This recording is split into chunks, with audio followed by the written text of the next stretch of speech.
캔들 차트. 서점의 투자 관련 코너에 가보면 주식 투자 관련 책들이 넘쳐난다. 그 중에 상당한 부분이 차트와 관련이 있는 서적들이다. 나는 몇 년 만에 얼마로 시작해서 얼마를 벌었단나 100, 800 중 차트 투자 같은 서적들로 넘쳐난다. 이런 책들을 보면 저자들은 거의 도사에 가까울 정도로 100, 800 중의 재주를 자랑한다. 어떤 패턴이 출현하면 다음은 어떻게 된다고 하면서 안성맞춤인 예를 가져다 보인다. 맞지 않는 예는 별로 없을 것 같아 보인다. 이런 것은 정말 위험한 것이고 독자를 호도하는 것이다. 내가 시중에서 알려진 패턴들에 대해 실험을 해본 결과 대부분은 통계적으로 유의하지 않거나 시장 평균에 비해 눈에 띄는 우위가 없다. 그레고리 모리스의 책에 따르면 시중에서 널리 알려진 대표적 캔들 패턴 88가지에 대해 실험한 결과 패턴 출현 1-7일 간의 평균 적중률은 51%다. 적중률 51%는 실용적으로 전혀 매력이 없는 수치다. 거래 비용을 따지지 않더라도 그에 깃들어 있는 변동성으로 인해 반복적인 투자를 하면 손실을 보게 되어 있다. 여기다 거래 비용까지 더해지면 더 나빠진다. 그렇지만 분명히 근거가 있는 패턴도 있다. 지금부터 몇 가지 대표적인 상승 패턴에 대해 근거 없는 것과 실제로 매력이 있는 것을 소개하고자 한다. 여기서 소개하는 패턴들은 결코 이런 패턴으로 투자하기를 권하는 뜻에서 소개하는 것은 아니다. 어떤 패턴은 미국의 어느 연구자나 유명인이 강력하다고 말한 것이라 검증 차원에서 해본 것이고 나머지는 유명한 패턴들 중 몇 개를 고른 것이다. 나는 캔들 패턴에 의한 투자를 별로 권장하지 않는다. 무엇보다 캔들 패턴은 단기적 관점을 갖고 있기 때문에 거래 비움을 감안하며 타입한 후 을 전략을 갖고 있지 않는 한 피하는 것이 좋다. 하나의 캔들은 4개의 가격인 시가, 중가, 고가, 저가로 구성된다. 전형적으로 아래와 같은 모양을 한다. 적색 캔들은 당일 상승한 내역을 나타내고 대부품은 양일 하락한 내역을 나타낸다. 표구는 모리스가 실험한 총 88개의 패턴 중 1-7일 후의 적중률 평균 이 55% 이상인 것을 정리한 것이다. 88개 중 13개가 이에 해당한다.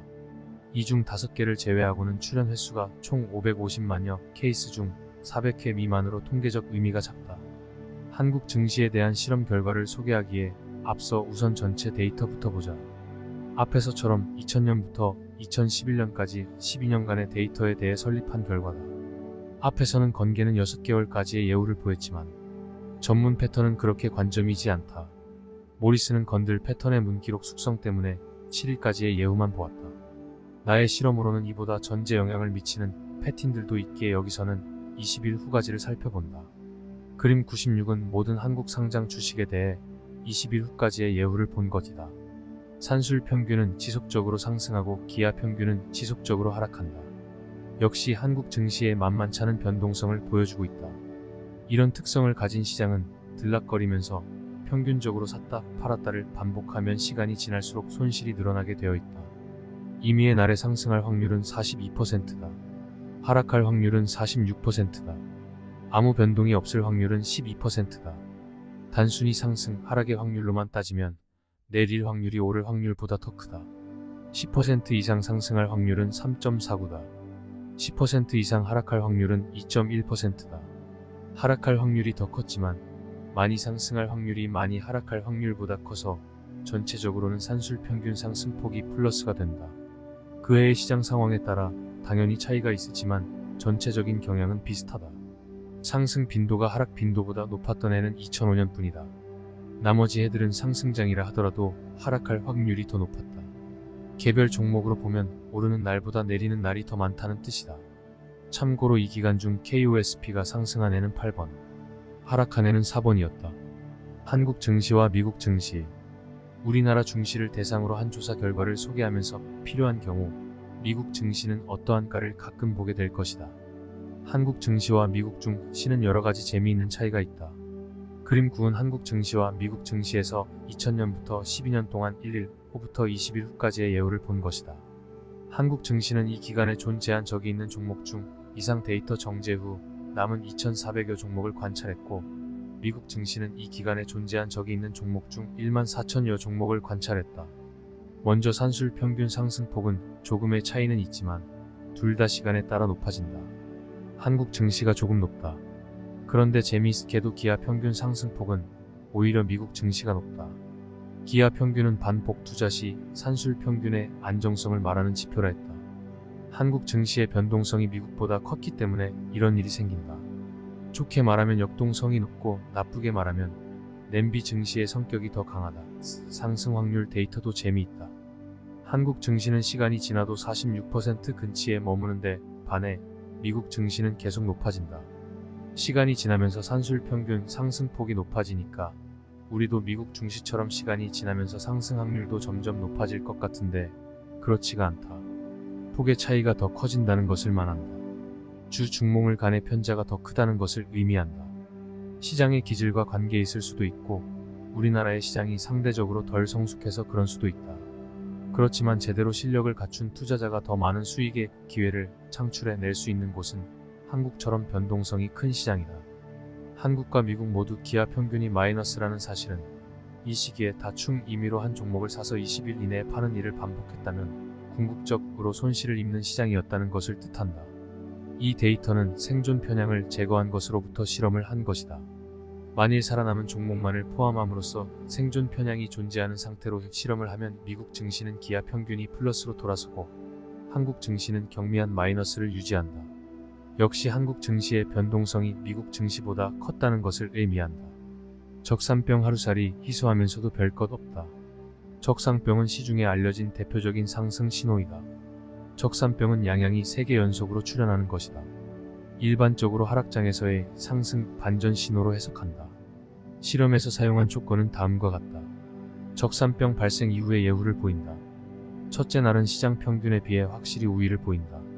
얼핏 첫 일주일간 시장 평균 답이 우위를 보이는 것 같지만 첫째 날 확보한 우위를 반납하는 과정에 있고 힘은 시장 평균보다 약하다. 그리고 적산병은 출현 건수가 너무 희소하다. 전체 480여만 건 중 고작 363건 발생했다. 통계적으로 그리 안정성 있는 숫자가 아니다. 모리스의 미국 주식 14년간 1991년부터 2004년까지의 550만여 전에 대한 조사에서는 2500회 정도 출현했고 1-7일의 상승 확률 평균이 5290다. 내가 2000년부터 12년간의 미국 주식 1만 6천여 종목 총 1700여만 전에 대해서 조사해 본 결과 약 0건이 발생했는데 첫째 날부터 시장 평균보다 일관되게 못하다. 예를 들어 일주일 후 상승 확률은 시장 평균보다 3%포인트 낮다. 별 의미 없는 적산병을 소개한 이유는 시중에서 적산병 출현 운운하면서 무슨 의미가 있는 것처럼 떠드는 경우가 많기 때문이다. 상승 잉태 확인형 3일 천하. 상승 잉태 확인형 3 인사이드 업은 대표적인 상승 신호로 많은 펜을 갖고 있는 패턴이다. 긴 음봉, 여기에 감싸있는 짧은 양봉, 뒤이어 첫째 날 음봉의 시가 위에서 끝나는 긴 양봉으로 특징된다.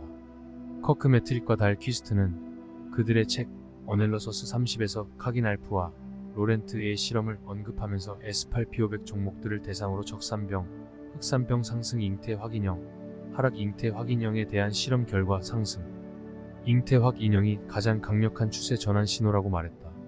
카긴 알프 로렌트의 눈문서를 찾아 자세히 살펴보았다도 심각한 문제가 있다. 이들의 실험에 의하면 상승 잉태 확인형 형성 후 첫 사도 간의 가격 평관이 발생원의 가격보다 높은 확률이 83%이다. 나는 캔들 패턴에서 이런 수치가 나올 수 있다고 믿지 않는다.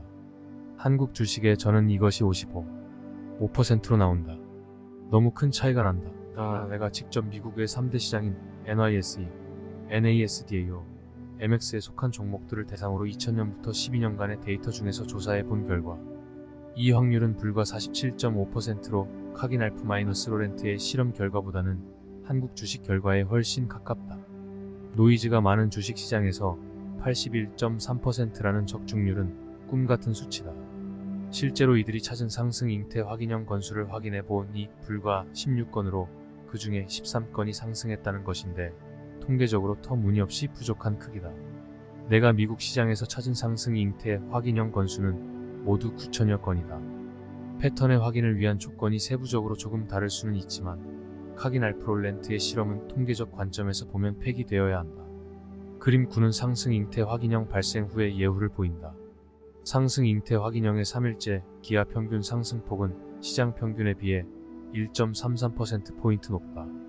그러나 4일째부터는 에너지가 급감한다. 평균 3일 동안만 에너지가 지속되는 패턴이다. 3일 관점에서 볼 때만 추세 전환 신호라 할 수 있다. 4일 후나 20일 후에 시장 평균보다 상승폭이나 상승 확률이 높지만 이것은 3일까지 확보한 우위를 반납하는 과정에 있기 때문이고 3일 이후의 흐름은 시장 평균보다 못하다. 지난 12년간 총 3천여 건 발생했다. 상승 잉태 확인형에서 추세가 하향세라는 조건은 필수다. 상승 잉태 확인형이 20일 이평선 상향 상태에서 발생하면 다음 날만 시장 평한보다 조금 좋고 2일째부터는 시장 평균보다 점점 못해진다. 201일 후는 상승 확률이 시장 평균에 비해 6.20포인트나 낮다. 그리고 걷째 날의 음봉이 같지 않으면 예후가 현저히 나빠지므로 59% 정도 이상의 몸통 크기는 가져야 한다. 어떤 이는 셋째 날 증가가 첫째 날 음봉 몸통에 위에 존재하는 조건에 더해서 긴 양봉을 요구하고 있다. 상승 장악 확인형 4일 천하. 상승 장악 확인형 T5원도 대표적인 상승 신호로 여겨진다. 첫째 날에 그리 짧지 않은 음봉을 감싸는 둘째 날의 양봉, 셋째 날에 짧지 않은 양봉의 종가가 첫째 날의 고가 위에 위치하는 패턴이다. 이런 패턴이 하락세에서 발생해야 한다. 불코우스키는 그의 사이트에서 상승 장악 확인형은 75%의 확률로 추세 반전이 된다고 말하고 있다. 만일 이것이 맞다면 대단한 것이다. 그렇지만 나의 실험으로는 전혀 그 정도는 아니다. 첫째 날은 너무 짧지 않은 음봉, OF형 페이 1250 캔 6. 둘째 날의 긴 양봉이 첫째 날의 음봉을 감쌀 것 이미 한 시구에. 셋째 날은 너무 짧지 않은 양봉. 셋째 날의 종가가 첫째 날의 고가보다 높을 것.